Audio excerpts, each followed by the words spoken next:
Hello everyone, in today's video, this man. Who is this guy? The very famous Gothamchess. I am Levy Rozman. Let's listen to him first. Ladies and gentlemen, we are fascinated by the story of Hans Niemann, and he is currently playing the last major classical chess tournament of 2023 in London. And it is known, quite fittingly, as the London Chess Classic. Hans just came off an 8 out of 9 finish in Zagreb, Croatia, where he had an average performance rating of 2,946. Hans doesn't yet have the credit of being the best player in the world, or one of the best. He's, top 40 or something. But definitely one of the most popular. So I will be covering his games. And that's all I have for you today. Yeah. Get out of here. So the question is, how good is he and can I beat him? Well, let's look at the rating first. And on chess.com, he has a 2678 rating, almost 2700. He's also a IM International Master. So now, let's go to the game we played during Title Tuesday.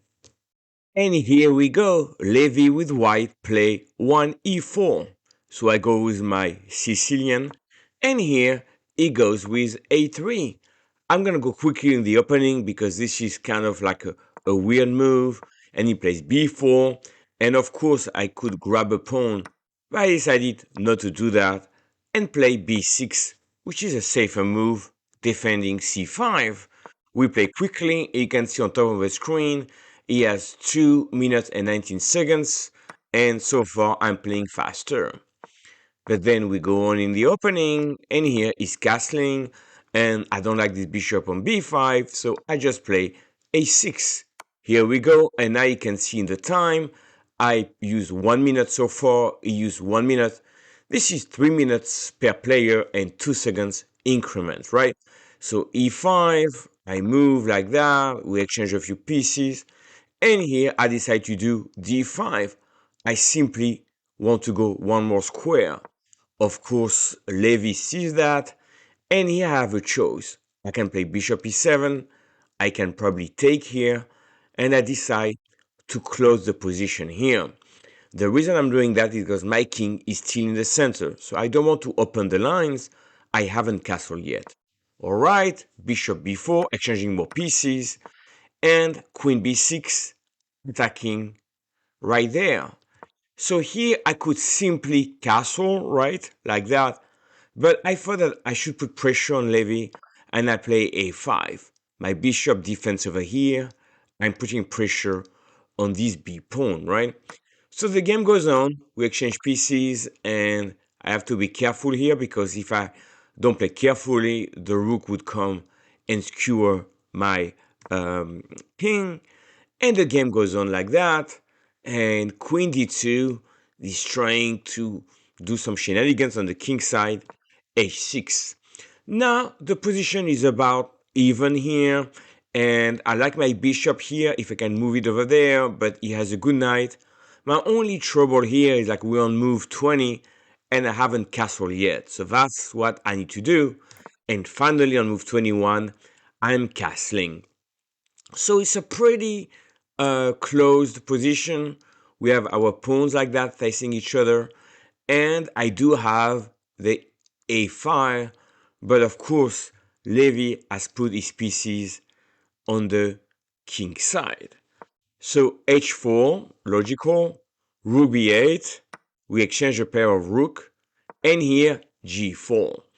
I can see that Levy is trying to attack me on the king side, and I do not have a knight or a rook over here to defend. So this is a sharp game, and I don't have time to move my pieces back on the king side, so I play queen b2, attacking here c3.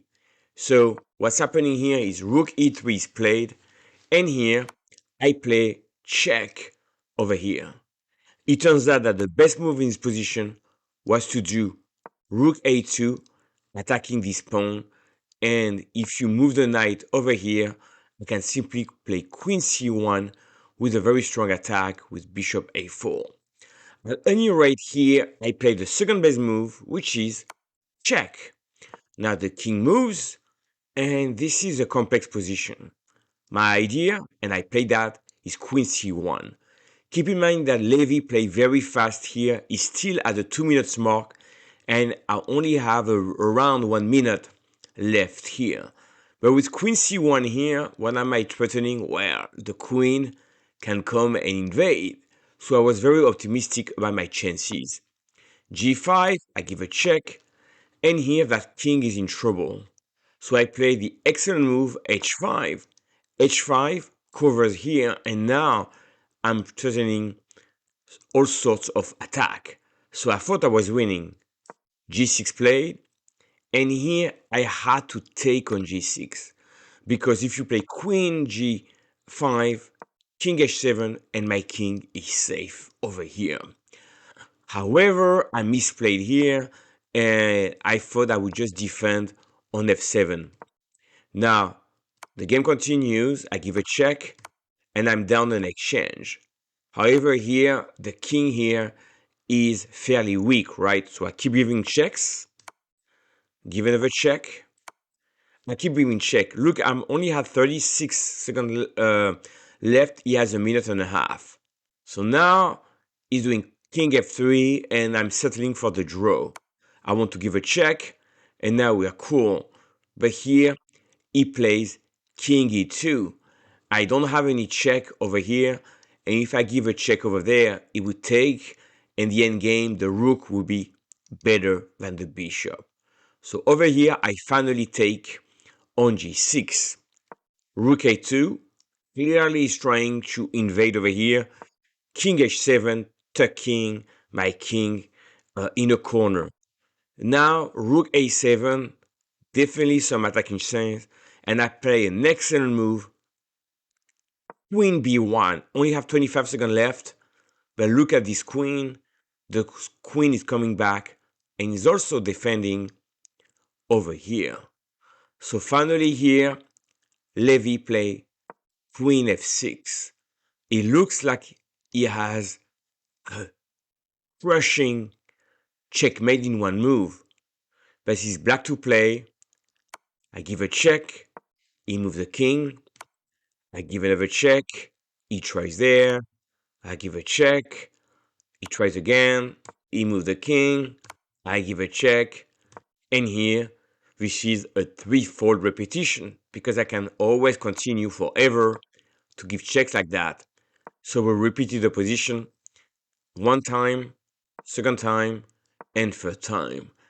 And this is how I managed to do a fighting draw and tie my game against one and only the internet chess teacher Levy Rozman, also known as Gothamchess, which happens to be online on chess.com as we speak. So I hope you enjoyed this video. Feel free to leave your comments and like, and I'll see you in the next one.